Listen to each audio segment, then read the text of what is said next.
신 교수님, 총선 얘기를 좀 하도록 네네. 하겠습니다. 여당의 공천은 어떻게 평가를 하시는지요? 조용한 공천이다, 안전빵 위주 공천은 아니냐. 이 국민들은 어느 정도의 물갈이라든가 쇄신을 요구했는데 지금 그렇게 된 것은 아니란 말이에요. 그러니까 한동훈 비대위원장의 공천 스타일을 제가 어디 한경인가 거기서 이제 인터뷰 코트를 한 적이 있는데 약간 그 대기업 구조조정을 해야 되는데 맥킨지나 보스턴 컨설팅의 구조조정 전문가가 딱 와가지고 각 주주들의 이해관계에 맞게 그 중간자적 입장에서 딱딱 하는 쳐내는 구조조정. 예. 그러니까 가장 회사의 핵심 인력은 남기고, 예, 그리고 이렇게 불필요한 인력은 감축하는 그런 효율적인 공천이었다고 생각을 하는데, 지금 또 여러 가지 잡음이 나오는 그 사람들을 이렇게 다시 또 뭐 공천 취소를 줬잖아요. 예. 대주주가 국민인 거예요. 그러니까 이 당에 그 지역 토호들도 있고 각각의 지분을 가진 세력들이 있지 않습니까? 네. 그 세력들이, 그러니까 센 사람들이 이긴 공천이었어요. 이길만 그 경쟁력 있는.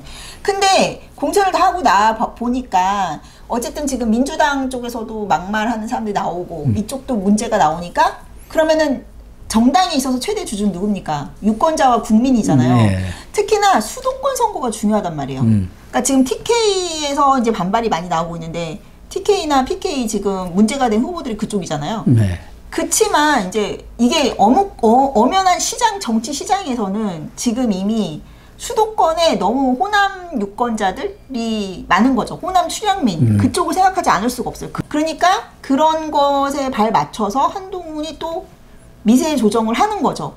다만 한동훈은 약간 그 용산 쪽에서의 나오는 것에 있어서는 철저하게 자기 포지셔닝을 지키는 것 같아요. 그쪽 영역에 있어서는 월권하지 않는 거죠. 예. 뭐 이재명 공천에 대해서는 엿장수 공천이라는 말까지 나올 정도로 공천 학살, 친문 멸족, 대장동 공천이라는 이런 비난을 받고 있습니다만은, 그러나 이 권력 다툼이라는 측면에서 본다면은 레짐 체인지를 한 것 아닌가. 이재명 입장에서는. 그렇죠. 과거에도 친박 학살, 친이 학살, 그런 것들이 우리 지금 얼마 안 됩니다. 이명박이가 집권했을 때는 친박 세력들을 완전히 착살을 냈지 않습니까? 그렇죠. 그리고 박근혜 또 집권할 시절에는 또 친이 세력을 했던 것처럼 레짐 체인지를 한 것 아닌가. 그렇게 해가지고 근데 그래서 보수가 무너져가지고 윤석열이라는 외부인을 들인 거 아닙니까? 그러니까 저는 약간 그 말씀에 동의하고요. 제가 그 이재명 공천이 저는 이렇게 될 거라고 생각을 예상을 했어요. 근데 이렇게까지 심할 줄은 몰랐지만은, 근데 어쨌든 그 레짐 체인지에 대해서 그 이재명이 근데 레짐 체인지를 구축을 할 수 있을 것인가? 그러니까 예를 들면 박근혜는 어쨌든 레짐 체인지를 했잖아요. 근데 이재명이 그 레짐 체인지를 해서 차기 대권 창출까지 갈 수 있을 것인가? 저는 되게 회의적이에요. 그러니까 저는 오히려 이재명의 레짐 체인지가 그 민주당의 몰락의 서막이다. 아, 서막이다. 네, 인프라를 지금, 그러니까 이재명이 인프라를 다 그냥 파괴시키고 있다라고 저는 생각을 해요. 근데 그게 누군가에게는 이제 레짐 체인지겠지만은, 그게 이제 생산적으로 이렇게 이 새로운 그 세대가 뭔가 더 유능하고 생산적이어야 되는데, 과연 그 기존의 친문들이 그 친문 현역들을 날리고 또 기존의 개파들을 날리고 이재명의 대장동 카르텔의 인물들이 그 유능한 그 민주 세력의 정통성을 가지고 있으면서도 더 효율적이고 유능한 엘리트 집단이냐? 그건 아니라는 거죠. 예를 들면 DJ에서 운동권 세력, 그 86 세력으로 교체가 됐을 때는 엘리트 운동권 세력들이 DJ 그 토 세력들보다는 훨씬 엘리트고 젊었고 뭐 유능했어요. 예. 근데 지금 그러냐는 거죠. 그건 전 아니라고 생각해요. 예.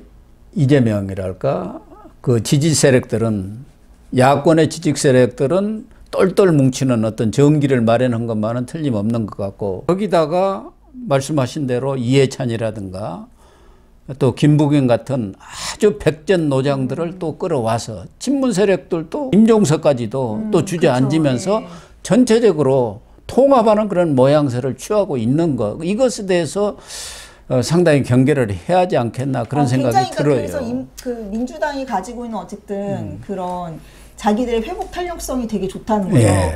그런데 이재명 자체가 너무 뭐랄까요, 많이 이미지가 소비가 됐고 중도층한테는 이미 이제 검증이 끝났다라고 저는 생각해요. 그러니까 이재명도 어느 정도의 확장의 한계가 부딪혔다. 그러니까 지금 보면 이재명하고 윤석열 대통령이 카운터파트가 돼가지고 예. 솔직히 말해서 지금 저도 윤석열 대통령의 지지율이 항상 한계에 부딪힌다고 생각해요. 40%를 못 넘는 이유가 있어요. 너무 중도층들한테 이미지 소모가 많이 됐어요. 근데 그 이상으로 이재명도 그런 이미지 소모가 굉장히 많이 됐다. 그래서 지금은 그 말씀하신 대로 그들이 가지고 있는 그 민주당이라는 그런 탄력성, 회복 탄력성으로 지금 버티고 있다라고 저는 생각을 하는데, 그 안은 그 내부의 문제가 너무 복잡한 데다가 일단 그 조국하고 이재명도 이렇게 미래지향적으로 파트너십을 또 형성할 수 있는 관계가 아니거든요.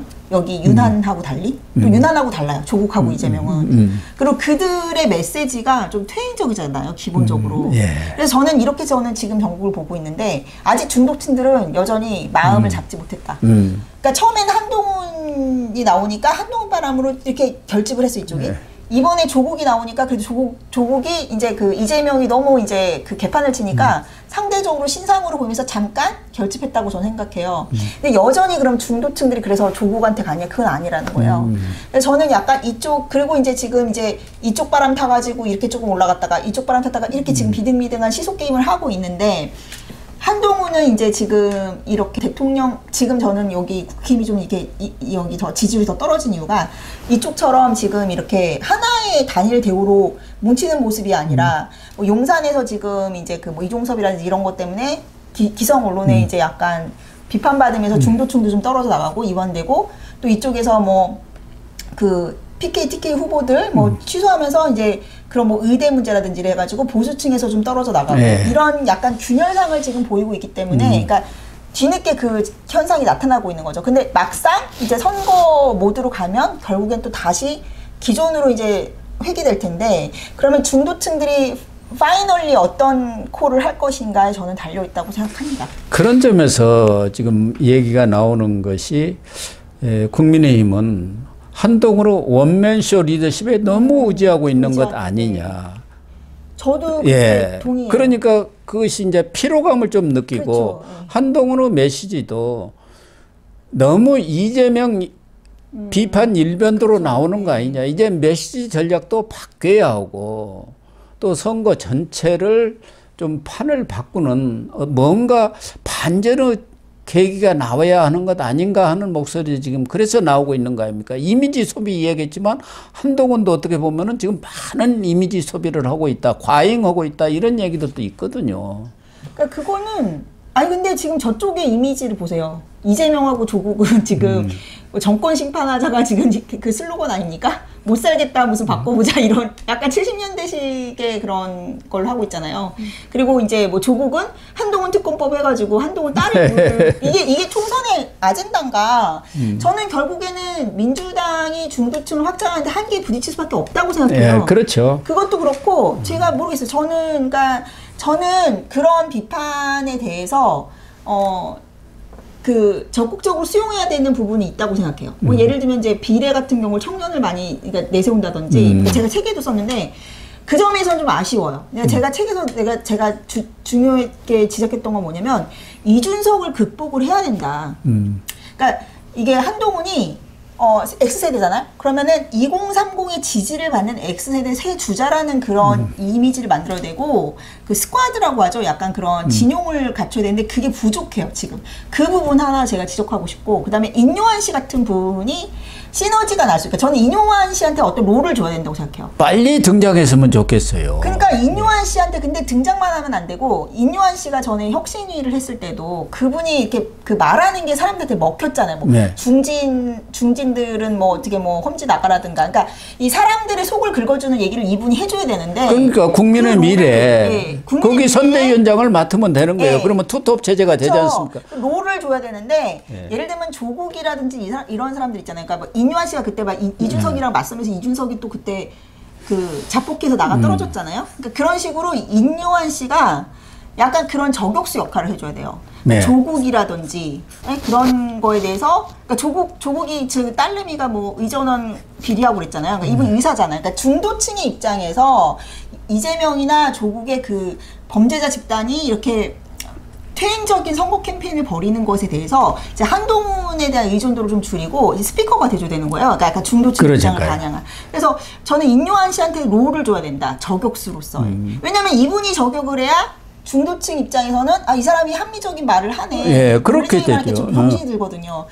근데 진짜 이 당과 이런 거에서 애정을 갖고 나서는 원로나 그런 위계급이 없다. 이거에서 여실히 드러나는 거고. 그래서 지금 한동훈은 소년가장이다 완전. 또 이번 총선 과정에서 조국의 뭐 약진이랄까 돌풍까지 일고 있는 반면에 제3지대에서 뭔가 바람을 일으키려고 예상을 했던 이준석은 완전히 사라져버린 그런 상황이에요. 몰락이라 할까? 이런 현상을 어떻게 보세요? 저는 애초부터 제가 책에다가 다 썼었어요. 이준석은 왜 그런 거냐면 실력이 없기 때문에 그런 거예요. 네. 그러니까 예를 들어서 이준석을 자꾸 언론에서 그렇게 많이 띄웠는데 보세요. 조국. 언론에서 뭐 띄워주지 않아도 세잖아요. 왜 세냐면 조국은 핵심 지지층이 탄탄한 정치인이었던 거예요. 원래. 그리고 이준석은 핵심 지지층이 탄탄하지 않았어요. 아, 그렇군요.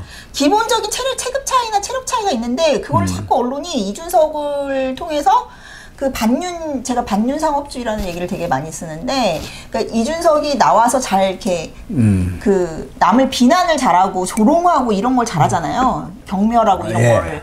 그러니까 자꾸 그런 식으로 이제 혐오 장사를 하도록 부추긴 거죠. 거기. 근데 그렇지만 이준석의 그 정치적인 체급은 굉장히 빈약했다. 그런데 조국은 확실한 지지층이 있어요. 그리고, 네, 그런 것 같습니다. 그리고 저 친문의 황태자였고, 예, 그러니까 그 조국이 더 그 정당 그 지지도 할 때도 27%인가? 27%인가 그 지지한다고 했었어요. 그러니까 정당 만드는 거에 대해서 뭐 찬성한다가 27%였어요. 오히려 이준석이 한 20% 이 정도밖에 안 나와요. 그러니까 기본적으로 체급 차이가 되게 있고, 그러니까 예를 들면은 조국은 내부 총질하는 정치인이 아니지 않습니까? 예. 근데 이준석은 자꾸 그거에 한계가 있는 거예요. 자꾸 내부 총질. 뭐 홍준표 씨도 마찬가지지만 자기 세력한테 지지를 받는 게 기본인 거죠. 정치인은.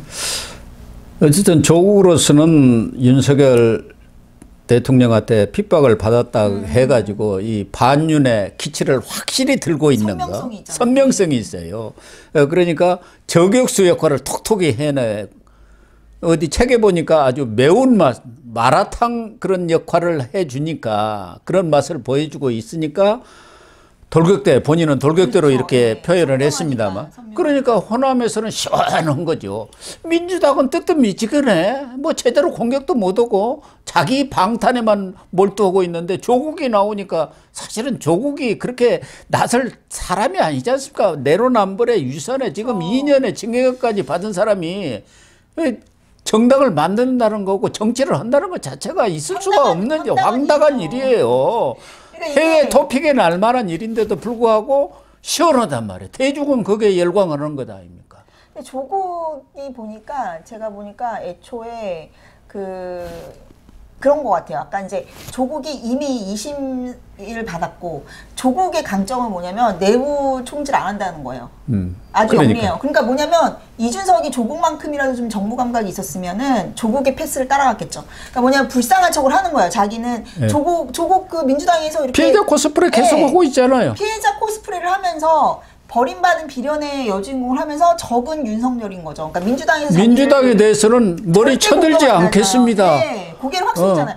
이준석은 계속 고개를 절대 발목 안 잡습니다. 이렇게 얘기하고 있잖아요. 그런 식으로 얘기를 했어요. 나는 국민의힘을 지지하고 나는 보수인데 윤석열이 나를 핍박했다. 그럼에도 불구하고 나는 보수를 위해서 싸우겠다. 이런 식으로 했으면 보수인 사람들이 동정심을 느껴가지고 그래 체급이 달라요. 비례는 이준석 주자 이렇게 됐을 텐데 그 전략을 했었어야 되는데 바보 같은 거죠. 자기를 너무 과신했는데 근데 저는 조국도 다음 주 정도 되면 어느 정도 꺼질 거라고 보는데 거품이 좀 가라앉을 겁니다. 왜냐하면 이재명하고 차별화가 안 돼 버리잖아요. 결국에 이제 선거전 가면은 이 양당 구도로 가게 되는데 파이 서로 나눠먹게 아닙니까? 왜냐면 여기도 지금 심판하겠다고 그러니까 지금 조국이 그렇게 하니까 이재명이 더 심하게 나오는 거예요. 네. 우리 정권 심판으로 완전히 캐치프레이즈를 했어요. 그리고 이재명은 결코 조국이 부상되는 걸 원치 않아요. 당연하죠. 네, 그렇기 때문에 결국에는 이쪽으로 수렴을 하게 돼 있어요. 예. 그래서 결국에 양당으로 가게 될 것이다. 저는 그렇게 생각하고 일단은 이제 조국의 문제가 뭐냐면은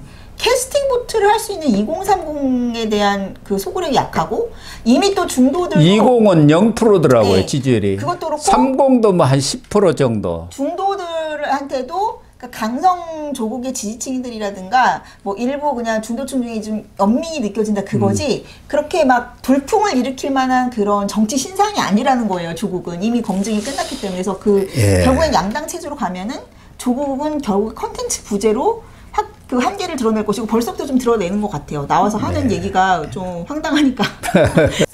네, 지금 민주당 측에서는 네. 이번 총선에서 지역구 130 내지 140석, 비례대표에서 13 플러스 알파 이렇게 해서 153 플러스 알파고 조국까지 합하면은 170석이 된다. 이렇게 지금 호언장담을 하고 있습니다. 어쨌든 이번 총선은 윤석열 대통령과 이재명 대표 간의 대선, 지선에 의해서 총선 3연전 아닙니까? 그리고 전체적으로 본다면은 보수와 진보 간에 지금 진검승부를 하는 거고 이 선거 결과가 어떻게 나타나냐에 따라서는 국가의 국운과도 연결이 되기 때문에 반드시 보수 우파 입장에서는 최소한도 일당을 해야 하고 바람직하기는 네. 과반을 얻어야 하는데 우리 신 교수님이 보실 때 어느 정도 이 의석수를 얻을 것 같습니까? 제가 그 여유연구원 작년에 총선 전략 세웠을 때 제가 시뮬레이션을 그 당시에 양당 지지율과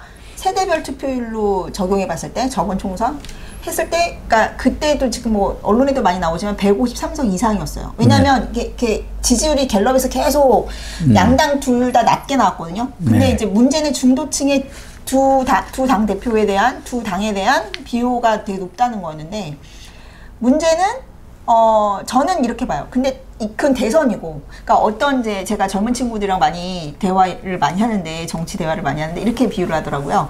대선은 수능 같은 거고 총선은 내신이다. 맞아요. 그 말이 딱 맞는데 네. 그래서 저는 저번에 너무 졌잖아요. 네. 그 후유증이 굉장히 있을 것이다. 수도권에서 특히. 그래서 결국엔 수도권인데 그러니까 제가 예측하기로는 지방에서는 굉장히 목표하는 선전을 할 거다라고 생각해요. 근데 수도권에서는 그렇게 어렵다. 예상하는 만큼 기대하는 네. 것만큼 의석을 못 그래서 얻는다. 이번에는 또 수도권하고 지방하고 지역하고 양극화가 되게 심하게 나타날 것 같아요. 보니까. 그래도 수도권에서 네. 지난번처럼 그렇게 참패야 하겠습니까? 그러니까 122석이거든요. 네. 한 석이 늘어갔고. 그러니까 저는 약간 지역에서 조금 늘고 수도권에서도 어쨌든 뭐 한강벨트나 지금 조금 유권자 지형이 변했으니까 조금 늘고 해서 약간 저번 총선보다는 소기의 목적을 거둘 것은 확실한데 일당은 되겠습니까? 네. 일당 되는 것이 네. 아주 중요하거든요. 정치에서는. 그거는 제가 좀 잘 모르겠어요. 지금 또 약간 지역구 여조가 지금부터 나오고 있는데 굉장히 좀 어려운 상황인 것 같긴 해요. 그리고 약간 보면 이번 총선의 저는 의미를 저는 지금 우리나라 정치가 되게 혼돈스럽고 제가 이제 전 세계적으로 봐도 혼돈스러운데 예를 들면 스페인이 굉장히 우리나라랑 비슷해요. 근데 스페인이 저번 총선에서 되게 황당한 일이 있었어요. 그러니까 우파가 이겼거든요, 총선을. 근데 내가 분리주의자들, 네, 그러니까 분리주의. 분리주의자들이랑 연대를 해가지고 반어법적인 세력들, 그러니까 분리주의자들한테 사면권 주고 다 넘겨버린 거예요. 그 좌파들이. 그래가지고 좌파들이 6석을 더 이기는 거로 나중에 엎어가지고 캐비넷을 바꾸지 못했어요. 그 내각을. 그런데 그러니까 그런 현상들이 지금 되게 많이 일어나고 있어요. 그 대만도 보면은 되게 극단의 대치. 그러니까 이쪽에서는 뭐 수상을 가져갔지만 이쪽 의회를 가져가고 이런 식의 현상들이 많이 나타나고 있거든요. 그래서 지금 제가 봤을 때는 이번 총선에서 지금 국민의 그런 감정들이 딱 또 지금 여당에 확실하게 또 힘을 딱 실어주는 구조는 아닌 것 같아요. 민심 자체가. 예. 그러니까 견제 심리가 되게 많이 작용을 하고 있고, 근데 또 이제 우파 시민들도 또 이 거야에 대한 또 견제 심리가 되게 있잖아요. 그래서 저는 약간 그 혼전된 상황으로 계속 가면서 결국에는 총선이 끝나면 결국 또 대선 모드로 빨리 가지 않을까 저는 그렇게 생각합니다. 그래서 우리 신 교수님이 뭐 이 국민의힘이라든가 네. 보수 우파한테 좀 힘을 실어주는 차원에서 네. 보수 네. 집권 전략에 이런 네. 좀 전략을 좀 구사했으면 좋겠다. 이렇게 조언할 수 있으면 네. 뭐가 있을까요? 제가 제일 조언하고 싶은 건 제가 빨리 청년을 내세워야 돼요. 아, 청년을. 지금 보면 이게 이준석의 트라우마예요. 그러니까 뭐냐면 지금 보면 당도 그렇고 용산도 그렇고 전반 보수 정치 정권 이 정계가 전반적으로 청년 트라우마에 걸려버렸어요. 그게 이준석에 대한 후유증이에요. 왜냐면 그때 재보궐 때 이제 우리가 막 이대나 막 뭐 여가부 폐지 이런 걸로 막 재미를 봤단 말이에요 그때. 그러니까 뭐냐면 그 스팀팩에 취한 거죠. 약간 스테로이드 맞고 그러다 보니까 청년들을 그냥 이런 그 이준석이라는 뭐 이런 간판을 이렇게 내세워가지고 반짝 인기를 얻어보니까 그거에 자꾸 의존하려는 그 심리 때문에 이준석이라는 그 재보궐 때 이제 반짝 인기를 얻었는데 그걸 가지고 당대표까지 만들어버린 거예요. 그러니까 그게 저는 보수 정치인들의 얄팍한 기회주의라고 생각합니다. 기회주의. 그러니까 청년을 제대로 이렇게 길러내가지고 이렇게 성장시키는 게 아니라 그러니까 사실은 그 청년 정치가 되게 발달한 북유럽이라든지 그런 데는 청년 정치가 되게 체계적으로 발달돼 있어요. 그리고 엘리트 청년 관료라든지 행정가를 키우는 시스템이 잘 돼 있어요. 마크론도 거기 뭐 행정학부 출신이고 우리는 선거 때만 청년 반짝 찾고 네. 그러고 나서는 그리고 심지어는 선거 끝나면 뭐 괜찮은 청년들을 찾아가서 캐스팅도 안 해요. 하다못해 가장 청년들 제일 질 좋은 청년들을 끌어들이는 데는 그런 SM이나 뭐 이런데 하이브 같은 아이돌 회사가 다 찾아가서 오디션 보라고 막 이래요. 근데 그런 노력도 안 해요. 인재 영입 노력도 안 하고. 제가 지금의 그 전 세계적인 우파 정치는 청년들 주도로 일어나고 있거든요. 근데 청년에 대한 애정과 진정성이 부족하다. 정말 능력 있고 그런 사람들한테 기회를 주고 저는 손수조 씨 같은 사람도 왜 이렇게 일회성으로 쓰다 버리는지 모르겠어요. 그러면 케어를 전혀 안 해주잖아요. 되게 좋은 히스토리가 있는데 스토리 발굴도 안 해요. 이번 공천 과정에서도 청년 정치인들 그러니까 신진 인사들하고 기득권 재선, 3선, 4선 의원들하고 맞짱을 붙여놓으면 어떻게 이기겠습니까? 마지막으로 어차피 총선이 끝나면은 한동훈 비대위원장은 어떤 스탠스를 취해야 할지 지금 뭐 국회의원도 아니기 때문에 이번에 출마를 안 했지 않습니까? 본인 스스로 희생하는 그런 모습을 보이기 위해서 그러면은 이제 사실은 뭐 원외 대표라는 것은 좀 한계가 있는 거기 때문에 정치권에서 실질적인 역할을 할 공간이 그렇게 많지는 않기 때문에 본인도 총선이 끝나면 실행계에 접어들 거라는 그런 얘기를 전에 관훈 토론인가 어디서 좀 한 것 같던데 어떤 방향으로 가는 게 한동훈 위원장이 대권까지 가는데 그 행로에 있어서 가장 최적의 방안일까요? 저는 일단 한동훈 뭐 이게 어떤 결과가 나올지 제가 잘 모르겠습니다만 보수로서는 한동훈이라는 사람이 이렇게 어려울 때 구원투수로 나서가지고 이 정도의 퍼포먼스를 보여줬다? 이것만으로도 굉장히 그 좋은 자산을 만든 셈이라고 저는 생각을 하고요. 또 서사도 만들어졌고요. 그러니까 예를 들어서 뭐 한동훈 비대위원장이 뭐 예를 들어서 뭐 성공을 하든 아니면 실패를 하든 그거 자체로 서사 아닙니까? 그리고 이분이 그랬잖아요. 자기가 실패를 하면은 나는 떠난다라고 했잖아요. 책임을 진다라는 얘기잖아요. 책임지는 정치인 보셨나요? 없잖아요. 그래서 저는 한동훈 비대위원장은 이분이 제가 지금까지 해온 그런 그런 행동들을 봤을 때는 이 사람은 정도에 맞는 포지셔닝을 할 것이고 처신을 할 것이다. 저는 그렇게 생각합니다. 저는 솔직히 말하면은 한동훈 비대위원장이 약간 지금 좀 국민의힘이 상황이 좋다면은 정말 뭐 이렇게 최연소 총리 같은 자리로 해서 스펙을 딱 높여줘서 대권 주자로 만들어주면 좋겠다라고 하는 생각이 있었는데 그리고 제가 책에도 썼지만은 백의종군 하라고 제가 얘기했었어요. 그러니까 타이틀에 연연하지 말고 실질적인 정치적인 경험과 체력을 늘려야 된다고 것이고 그래서 저는 한동훈 비대위원장이 뭐 승리를 하든 아니면 뭐 책임을 지는 든 그때 맞는 처신을 통해서 자기를 많이 단련시키는 길로 가야 된다. 정도를 걸어야 된다. 그렇게 생각이 들고요. 어쨌든 뭐 이 총선 네. 결과가 네. 한동훈의 정치 운명도 좌우할 것만은 분명한 것 같습니다. 그쵸, 예, 그래서 뭐 어떤 식으로 가는지. 1차적으로는 뭐 그 이후 문제는 그 이후에 생각할 문제고 그쵸, 우선 당장은 조금이라도 무슨 한석이라도 더 이기는 거죠. 예. 방법을 동원하든 네. 이번 인내심. 총선을 반드시 네. 승리로 이끌어 주면은 예. 한동훈의 그거 미래는 자체로 신뢰가 절로 가는 열릴 겁니다. 네, 시청자 여러분, 오늘 방송은 여기서 마치도록 하겠습니다. 우리 신 교수님 나오셔가지고 한동훈의 신드롬의 원인과 또 의미를 아주 정확하게 분석을 해 주셨고, 이번 총선에서의 역할이랄까, 또 우리 정치의 패러다임을 바꾸기 위해서는 어떻게 해야 한다는지 이런 부분에 대해서도 많은 조언을 해 주신 것 같습니다. 국민의힘이라든가 또 한동훈 위원장이 저희 유튜브를 보시면은 많은 도움이 되지 않을까 그런 생각을 합니다. 네, 시청해 주셔서 감사합니다. 감사합니다.